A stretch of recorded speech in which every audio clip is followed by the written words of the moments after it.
Today we are joined by Mitch Drummond. Mitch Drummond is currently running for City Council District 2. And this is going to be, if you win... This will be number 3 Number if I 3. win. Yes. Got it. So that's 6 years you've been doing this. I have. Man, I always ask this to people who are running again. What's making you run again? Okay, so I was not going to. I was ready to retire. I was ready to retire at the first term, but nobody else ran. Yeah. So, I mean, I didn't have a choice. I was going to retire. And I was at a cocktail party about 3 or 4 months ago, and I got cornered. And needless to say, I finally gave in and promised to run again. And that is exactly why I'm doing it. Because I'm going to tell you right now, I did not want to. Yeah. I remember... Because just a little secret, it's not fun. That's what I hear, you know. When I interviewed Dwayne Ariola when he was running for his last election, I said, Dwayne, you told me 2 months ago you weren't going to run again, but here we are. Yeah. It seems like you always get pulled back in. People come to you and they say, oh, you got to do this again. But, of course, they're not going to. But they want you to. Yeah. Yes. Well, it's kind of like we were talking about before. It's definitely a public service, you know. Yeah, it is. And I think it sometimes goes unappreciated. Well, there's a lot of times the negative feedback seems overwhelming. But yeah. So you've done a lot in these past 6 years. You know, our town has changed a lot during the last 6 years since you've been on. Yes. If you get reelected, what would you say your focus is going forward? Oh, okay. So I've got really 2 things that I'm really concerned with, and I think we need to address. One of them is affordable and workforce housing. This is a huge issue in this community, and in fact, I've got 2 meetings later this week just discussing this with some other folks. And I think this is something that we need to work on. I mean, folks do not make enough money to afford housing. I mean, a lot of folks are just one paycheck away from being out on the street. You know, it's terrible. And the other issue is transportation, because I don't know if you've noticed, but traffic has increased, and it's going to continue increasing. Right. As more people move here, and they're coming. I mean, every day I see folks at the coffee shop that just moved here this week, and you know they're getting an apartment somewhere. It's happening. Yeah. And so we're going to have to find a way to work with that. Otherwise, it's going to be gridlock. Yeah, you know, as a realtor, I literally just had someone ask me today. They were asking me about Taylor, and they said, what do you think Taylor's going to do moving forward to not end up with traffic like Maine or places like that? Right. And I sent them the comprehensive plan. Well, that's going to help. Yeah. You know, currently, we're under CART's jurisdiction. And, of course, we have CARTs on demand here. And they got some other programs, but really the CARTs on demand is what's been very popular. And that runs Monday through Friday, 7 to 7. And that's good. You can call up and get a ride anywhere in town. Yeah. You know, for an individual, under 65 is $2. If you're over 65, it's $1 a ride. So it's very affordable. And a lot of folks use that. But that's Monday through Friday. And so there's the weekends, there's nights. So we need to work on that. We need to expand Carts on Demand at least 7 days a week. And I'd like to see them later into the evening. So far, they've been hesitant to do that, and I think we just need. It all boils down to money. Right. Yeah. Right. It always does. That's what everything's about. But additionally, I think at some point we need to address mass transit. I mean, I know 20 years ago we tried a bus route and nobody would ride it. Well, that was 20 years ago. And I actually didn't know about it. I didn't know Taylor had a bus route. It for a little while, yeah. Okay. And see, I don't remember it either. Don Hill was telling me about it, and because you know he used to work with carts a lot, and he was telling me that nobody would ride it. And so, okay, well that's a lot of expense if nobody's going to ride the bus. But at some point we have to change that culture. Yeah. because otherwise we're not going to be able to move around this town. I mean, the alternative is to start tearing down buildings and expand the roads. And that's not going to happen. I don't want that to happen. Right. Right. And I don't think anybody does. Right.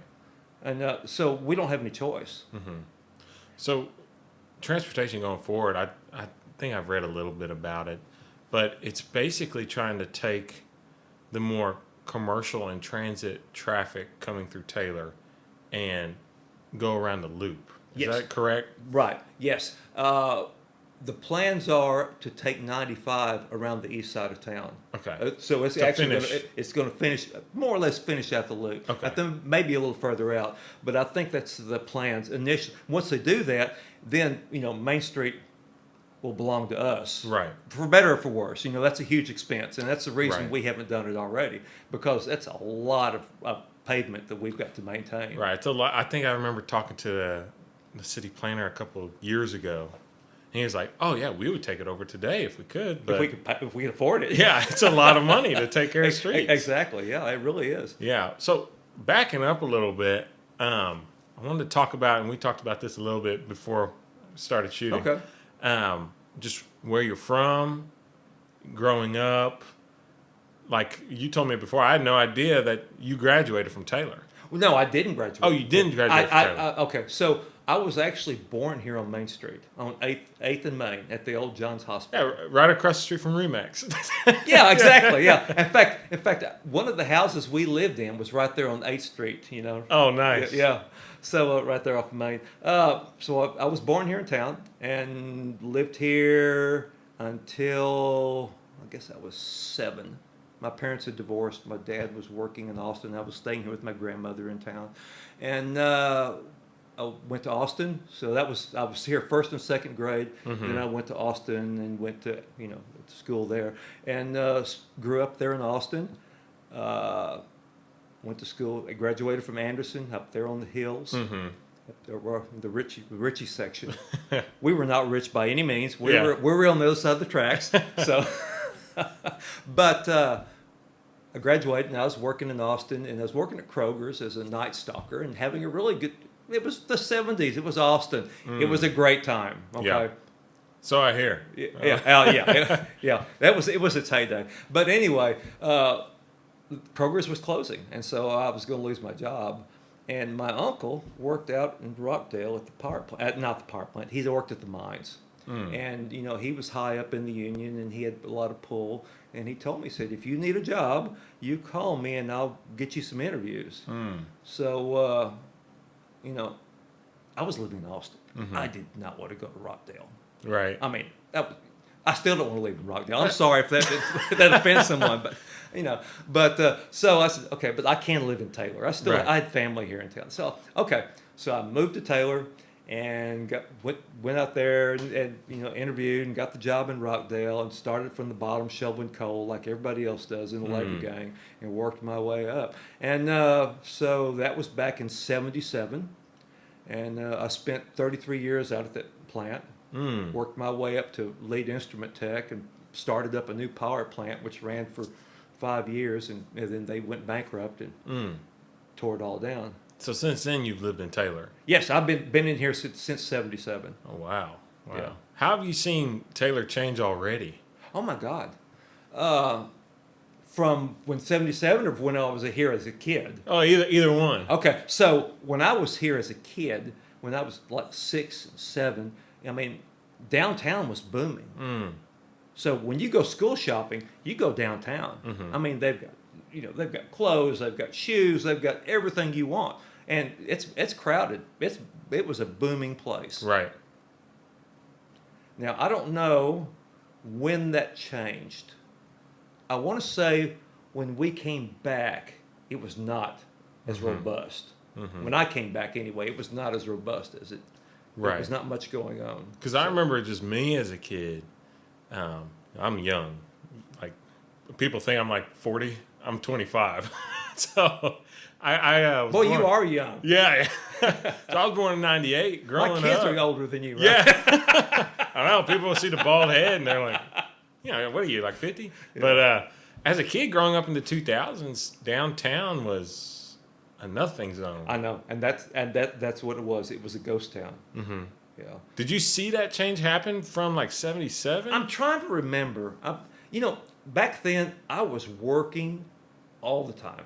Mm-hmm. So the job, working in a power plant, it's not a 40-hour-a-week job. You're always working overtime. There's always outages.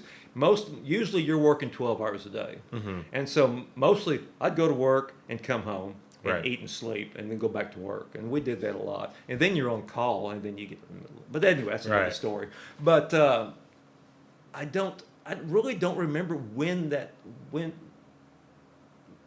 occurred. I think it was like that when I came here. Interesting. Although I do remember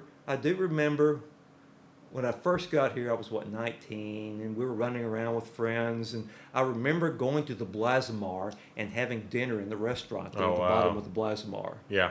Yeah. Yeah, I've never been in there. I've always wanted to go in there. Yeah. But Yeah, it was over on the east side of the building. There was a restaurant, yeah. and I just vaguely remember that it's been so long.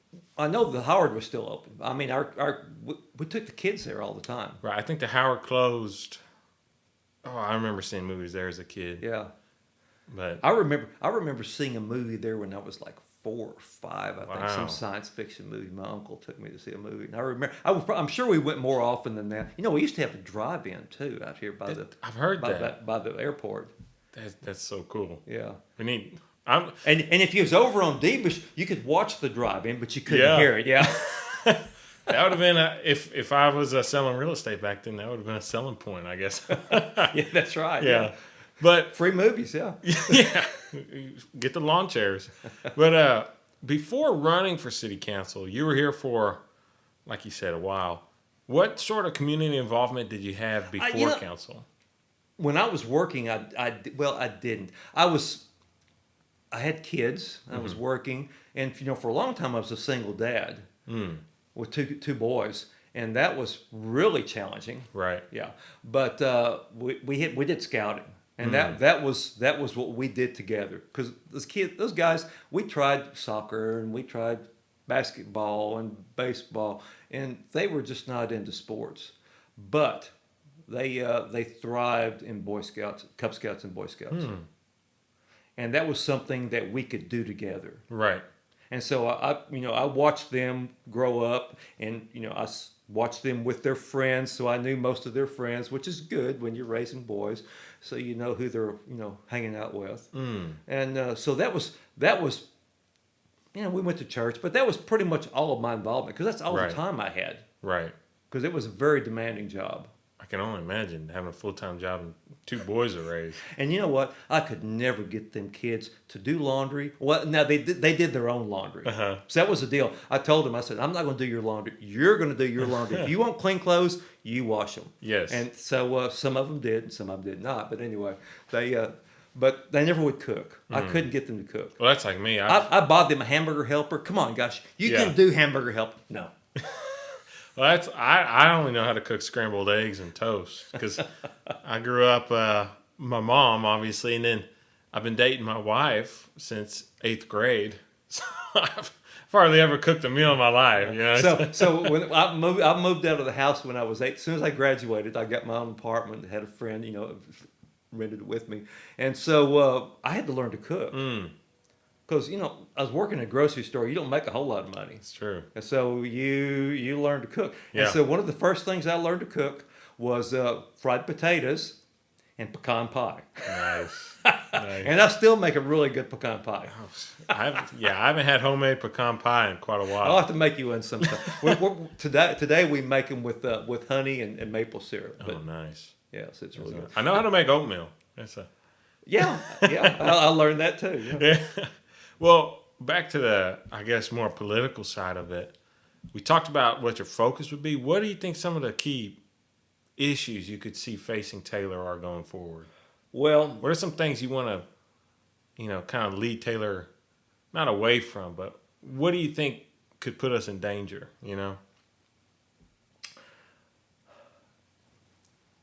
we have a nice downtown.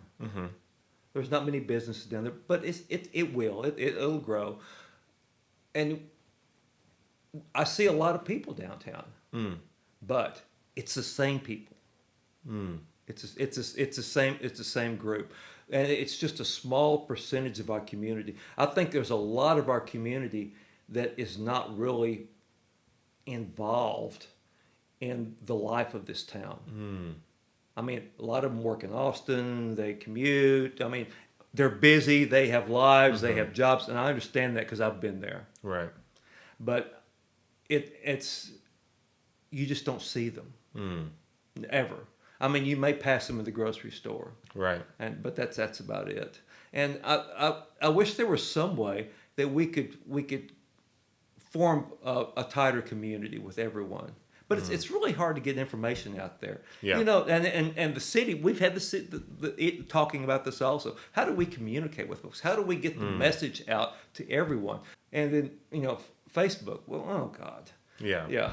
It's hard. It's hard getting things out there. Yeah, and you almost have to go knock on their door Yeah. and say, "Hey, we got this going on. We'd There's love an for you to event come downtown." participate." Yeah, Yeah. yeah. And we got this new business downtown. You got to come see this. Yeah. Yeah. I know a lot of people ask when they're coming into town. They say, "When's that Stomp and Holler thing going on?" I know. I saw Yeah, the they sign always- for it. They always ask, "Are we going to do that again?" And I've talked with Tia, and probably not. Yeah. Yeah. That was a lot of work, and I think financially it didn't go well, but. Yeah. Yeah, but we got music on Main now. That is a cool thing. And that's another thing. I see the same people all the time at Music on Main. And it's always the same crowd, and we've got free music down there. I mean, and do these other folks not know what's happening here? Right. Right. I mean, this is fabulous. Yeah. And some really every kind of band you can think of. Yeah, I've been to quite a few of them. I even did a video on one of them. Yeah. On the Taylor show, and it's. I don't know. I was talking to my wife about that. I said when we went, I was like, man, I can't believe there's not I know. more people. I don't know if it just takes time to establish a culture. I don't know if Taylor's had a culture of community involvement in the past. That's one thing I don't know. Well, I know, but you look at the old photos of downtown, and the streets are packed with people. I think one of the challenges is, and this is one of the pros I will tell people when they're thinking about moving to Taylor, is I say, we're 20 minutes away from Round Rock, 20 away from Georgetown, 20 away from Pflugerville, and if you get on Mopac and the toll road, you're 45 minutes, 50 minutes away from downtown Austin. Right, yes. So that's the tough part, is you're competing against these other cities. And Lisa and I, when we first got married, we used to drive to Austin once or twice a week, go on South Congress, listen to music, and of course, and then we had live music here. Yeah. And the Black Sparrow was open, and we had Yes. Texas Beer Company, and lots of stuff going on, and the Taylor Station down there, and we had live music, and that was just so fabulous. Now I think one of the only places that still does it consistently is the Loose Screw. Yes, and the Loose Screw, they came in also. Shannon is opening back up. Oh, okay. I think in April. In April. I don't know. okay. I may have jumped the gun on that, but Right. anyway, I outed her. Okay. That's a good segue into one of the things you were saying earlier about transportation. Yes, sir. Is that the kind of culture you want to provide where people don't have to get in their cars and go drive somewhere? Well, You Not have that- stuff here. if they want to. If you want to drive a car, you can drive a car. That's fine. But if you want to go downtown and have a few drinks, I mean, that's problematic when you drive a car down there. Yeah. Yeah, because technically you shouldn't be driving back home. Right. Yeah, and then how do you get home then? Because there's no public transportation. Right. And right. try calling an Uber here. Yeah. Yeah. Yeah. It'll be hard to get one. Well, it is, and so that needs to be addressed. That's a problem. Mm-hmm. And not only that, but I deliver from Meals on Wheels, Mm-hmm. and a lot of my folks don't drive, either because they don't want to, or they can't, and that becomes very isolating for an elderly person to be just stuck at home. They can't get out, and sometimes I'm the only person they talk to all day long Right. when I knock on their door to deliver lunch. Mm. And sometimes they'll talk your ear off, because you're the only person they've seen. Right. Right. and it's tough. And they're isolated, and so it's important that we have transportation for these folks. I mean, otherwise, yeah, they get a ride to the grocery store somehow. I mean, I'm sure that some of them have kinfolks that live here in town or Right. friends, but it's nobody wants to have to depend on your friends to go to the clinic or go to the grocery store or wherever Right. you need to go. Right. You I want to mean, have you options for yourself. you would like to be a little independent. Yes. And so the other candidates, I'm sure they'll touch on it. I've done one interview, Okay. and they did. How do you respond to? There's been a lot of backlash on those bike lanes. you had to know it was going to come up. So let's start with that. We did this comprehensive plan, and the community said they wanted bike lanes. I mean, that was in there. We want a walkable, bikeable community. And so, what happened? Maybe it was a good idea, but when we put it into action, that's not really what we wanted. I don't know. But one really, thing I do tell people, because people will ask me, and I usually do say, if you read the comprehensive plan, it's in there. it's in there. I mean, we're following the plan. I mean, this is, and the community was involved in this. I mean, they came together. We had lots of meetings and lots of people there, and everyone was invited. And if you didn't want bike lanes, you should have been in there telling us that. And I don't remember anybody saying anything negative about bike lanes. Right. Okay, but really and truly, the bike lanes, I don't think are so much about bikes. I think that is it's a traffic calming device. It narrows the road somewhat, and people drive slower. They drive safer. Well, that's part of the comprehensive plan Exactly. as Yes. well. Yes. A road diet. Because Yes. I've done a lot of research on that comprehensive Yes. plan, and I've done a video on it. And another thing I'll tell people when they ask, what is the city doing? I usually say, well, if you go look at this, I don't know how to explain it besides like a philosophy. That's probably not the right term for it, but it's a strong town's philosophy. Strong towns, Yeah, and yes. we all read the book. Yes. I assume everyone did. I know we all had the book. I assume we Yes. all read it. I actually And think it was I have it somewhere. have you read it? I've read some of it. Yeah. I didn't finish. I'll never finish any book. It was a game changer. And the main concept of that is that the way we have been building neighborhoods is not sustainable. Right. That we were building neighborhoods that did not pay for themselves. So every time we built a new development or a new neighborhood, we were going deeper in debt. And you can't continue doing that. There's a YouTube channel if anyone's interested. It's called Not Just Bikes. It's a YouTuber who he works with strong towns to put out his videos. Yeah. So if you want to research more on that, you can. Because like I said, I've done a lot of research because I was like, I'm very in tune with what the city's doing. Yeah. And that's the same thing that the comprehensive plan says about downtown. Right. Going towards the 2-lane system. Like I said, bringing it down to 2 lanes with the diagonal parking. Right. All that kind of stuff. One of the issues that you have to consider when you go down to 2 lanes, it's a lot safer crossing the road. And that's part of you've only got 2 lanes to cross Right. instead of 6 or 10 or something, which is terrifying. Right. Yeah. And it's part of the initiative to make downtown more walkable. Right. Because one day downtown is not going to be a highway. It's going to be a main street. Right. Yeah. That's the ultimate goal. That is the ultimate goal. Yes, sir. To make a walkable kind of square absolutely. downtown. Yes. I think, I if you want to know what's going on, look at this. Yeah. So that's a good resource. Yeah. On to my next question is, living here for so long, and even now, what would you say one of your favorite things about Taylor is? Or what is your favorite thing? It's a community. Oh, my God. We've got such a great community here. I mean, you ride your bike down the street and people are sitting on their porch. You wave. You can stop and talk with them, and you meet new people like that. I mean, it's just a great place to live, and that's what I fear we're going to lose. This community that we've got.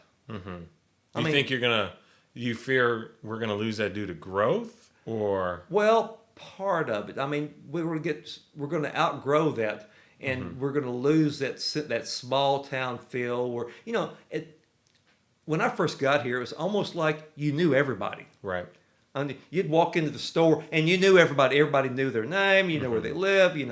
So, and of course, we're going to lose that as the town grows, and the town has already got way out of hand. That you can't. There's no way you can know everybody now. It's too many folks. But I don't want to lose that small town feel. I like that. I like the way Taylor felt. Right. Now I know I've made comments that I liked Taylor in the '60s. I think it was a great place to live back then. But I've talked to other folks that lived here, and maybe it wasn't such a great place for them. Mm.